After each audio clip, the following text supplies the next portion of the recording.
we're trying to ascertain what marginal costing is. Absolutely. And as Shavita's just told us, that marginal costing is looking at the variable cost. Yes, but we are looking at more of variable on the manufacturing side. Right. So focusing on the manufacturing side. yes. Okay. So if we look at the product cost for marginal costing, we'll be looking at direct material, direct labor, direct expenses, and manufacturing overheads that are variable in nature.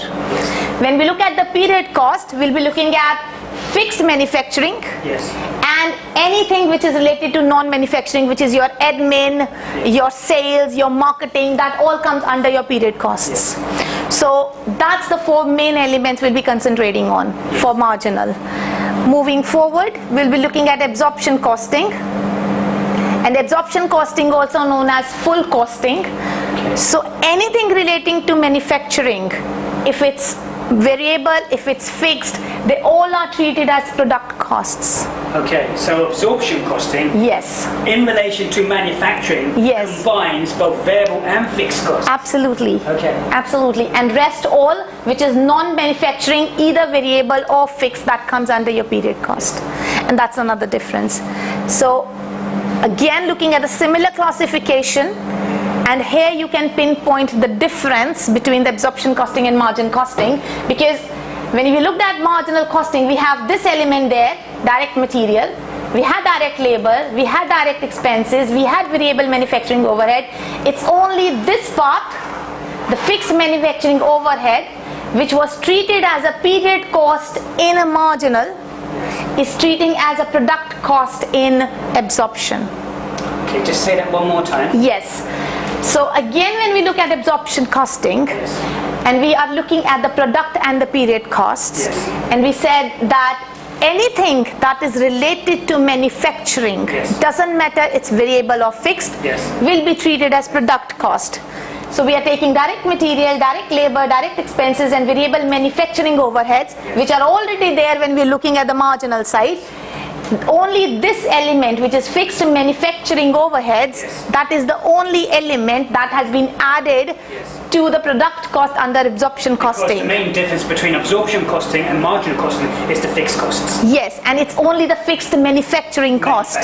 That's it. Because non-manufacturing will still stay here. Yes. Anything related to admin, marketing, everything should remain here. It's only the manufacturing part that varies. The fixed manufacturing costs. Yes. And not all the other ones. Not all the Hence other the ones. reason why you showed us the first slide Yes. in terms of prior knowledge. Yes. So we have to clearly understand if it's manufacturing, again, what's manufacturing? That's related to the production of the product. So again, giving an example, coming back to the point where we said that we are looking at the bridal dresses. So anything that's go into the making of dress will be my manufacturing. Yes. It could be the rent of the building, the electricity charges, everything. They are fixed in nature, but they are related to the manufacturing of the dress. Excellent. They'll come in here for absorption costing. Looking at the period cost, it's again your non-manufacturing, either variable or fixed, come under your period cost. It will be more clarified when you look at the practical questions of it. But we're not really going to be using the period costs, are we? We're going to be using the product costs. We will be, because when you look at the net profit side, you have to take out the admin cost, and you have to take out the marketing cost, and only then you reach to the net profit.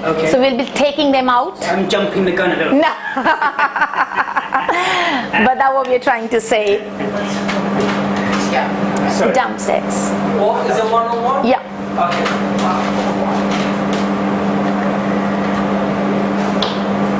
I was going to ask you. Sorry. Do you mind? Sorry. Go ahead. Yes. Right. Okay, so we got some practical questions here, and before I start doing this question, I just want to make one thing very clear to understand, that if we have produced something and we have sold all of it, if I produce income statement under marginal costing or I produce income statement under absorption costing, the answer gonna be same. Yes. Because what you're going to realize after this session, that if we really want to understand that where this marginal costing and absorption costing makes the difference, it only makes the difference if we have something been manufactured